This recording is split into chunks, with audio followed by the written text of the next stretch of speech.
प्रेम से बोलिए सियावर रामचंद्र की जय। पवन पुत्र हनुमान की जय। वाल्मीकि का रामायण में बालकांड का 20वां सर्ग हिंदी में। विश्वामित्र जी का वचन सुनकर नृपश्रेष्ठ दशरथ 2 घड़ी के लिए संज्ञा शून्य हो गए। फिर सचेत होकर बोले, महर्षि, मेरा कमल नयन राम अभी पूरे 16 वर्ष का भी नहीं हुआ। मैं इसे राक्षसों के साथ युद्ध करने की योग्यता नहीं देखता। यह तो मेरी अक्षोहिणी सेना है जिसे मैं पालक और स्वामी भी हूँ। इस सेना के साथ मैं स्वयं चलकर उन निशाचरों से युद्ध करूंगा। ये मेरे सूरवीर सैनिक और अस्त्र विद्या में कुशल और पराक्रमी है, राक्षसों के साथ जूझने की योग्यता रखते हैं। अतः इन्हें ले जाइए, राम को ले जाना उचित नहीं होगा। मैं स्वयं ही हाथ में धनुष ले युद्ध मुहाने पर रहकर आपकी यज्ञ की रक्षा करूंगा और जब तक शरीर में प्राण रहेंगे तब तक निशाचरों के साथ लड़ता रहूंगा। मेरे द्वारा सुरक्षित होकर आपका नियम अनुष्ठान बिना किसी विघ्न बाधा के पूर्ण होगा, तब मैं यहाँ आपके साथ चलूंगा। आप राम को न ले जाइए।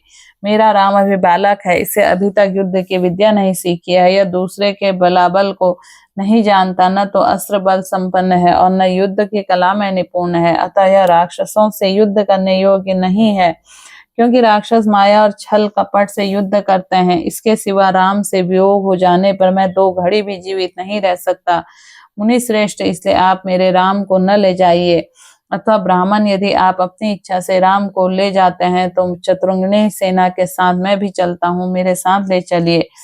कुशिक नंदन, मेरी अवस्था 60,000 वर्ष की हो गई। इस बुढ़ापे में बड़ी कठिनाई से मुझे पुत्र की प्राप्ति हुई है, अतः आप राम को न ले जाइए। धर्म प्रधान राम मेरे चारों पुत्रों में श्रेष्ठ हैं, इसलिए उस पर मेरा प्रेम से सबसे अधिक है। अतः आप राम को न ले जाइए। वे राक्षस कैसे पराक्रमी हैं, किसके पुत्र हैं और कौन हैं, उनका डेल डोल कैसा है मुनीश्वर, उनकी रक्षा कौन करते हैं, राम उन राक्षसों का सामना कैसे कर सकता है।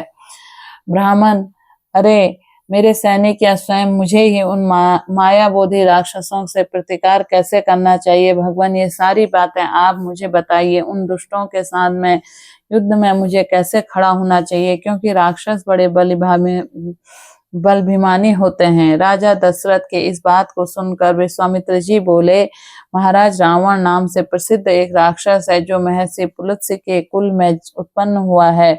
उसने ब्रह्मा जी से मुंह मांगा वरदान प्राप्त हुआ है, जिसमें महान बलशाली और महापराक्रमी होकर बहुसंख्यक राक्षसों ने घिरा हुआ वह निशाचर तीनों लोकों के निवासियों को अत्यंत कष्ट दे रहा है। सुना जाता है कि राक्षस राज रावण विश्वामुनि का औरस पुत्र है, साक्षात कुबेर का भाई है। वह महाबली निशाचर इच्छा रहते हुए भी स्वयं आकर यज्ञ में विघ्न नहीं डालता, अपने लिए इसे तुच्छ कार्य समझता है। इसके लिए उसे प्रेरणा दी महान बलवान राक्षस मारीच और सुबाहु ने यज्ञ में विघ्न डाला करते हैं। विश्वामित्र मुनि ऐसा कहने पर राजा दशरथ उनसे इस प्रकार बोले, मुनिवर, मैं उस दुरात्मा रावण के सामने युद्ध में नहीं ठहर सकता। धर्म के महर से आप मेरे पुत्र तथा मुझ मंदभागी दशरथ पर कृपा कीजिए, क्योंकि आप मेरे देवता तथा गुरु हैं। युद्ध में रावण वेग तो देवता, दानव, गंधर्व, यक्ष, गरुड़ और नाग भी नहीं कर सकते हैं, फिर मनुष्यों की क्या बात है। मुनि श्रेष्ठ, रावण सम्रागण में बलवानों में बलवान बालक का अपहरण कर लेता है। अतः मैं अपनी सेना और पुत्रों के साथ रहकर उससे उसके सैनिकों से युद्ध करने में असमर्थ हूँ। ब्राह्मण, यह मेरा देवोपम पुत्र युद्ध की कला से सर्वथा अनभिज्ञ है। इसकी अवस्था में सभी बहुत थोड़ी है, इसलिए इसे किसी की तरफ नहीं दूंगा मैं।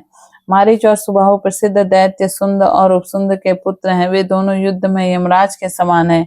यदि वे आपके यज्ञ में विघ्न डालने वाले हैं तो उनका सामना करने के लिए अपने पुत्र को नहीं दूंगा, क्योंकि वे युद्ध में प्रबल पराक्रमी और युद्ध विषयक उत्तर शिक्षा से संपन्न है। मैं उन दोनों में से किसी के साथ भी युद्ध करने के लिए अपने सूर्यदेव के साथ चलूंगा। अन्यथा यदि आप मुझे न ले जाना चाहें तो मैं भाई बंधुओं सहित आपसे अनुनय विनय करूंगा कि राम को छोड़ दें। राजा दशरथ के ऐसे वचन सुनकर विप्रवार कुशिका नंदन विश्वामित्र मन ही मन महान क्रोध का आवेश हो आया। जैसे यज्ञशाला में अग्नि को भली भांति आहुति देकर आए चौकी धारा से अभिषेक कर दिया जाए, वह भी प्रज्वलित हो उठे, उसी तरह अग्नितुल्य तेजस्वी महर्षि विश्वामित्र भी क्रोध से जल उठे। इस प्रकार वाल्मीकि निर्मित आज रामायण आदि काव्य बालकांड का 20वां सर्ग पूर्ण हुआ। प्रेम से बोले सियावर रामचंद्र की जय, पवन पुत्र हनुमान की जय।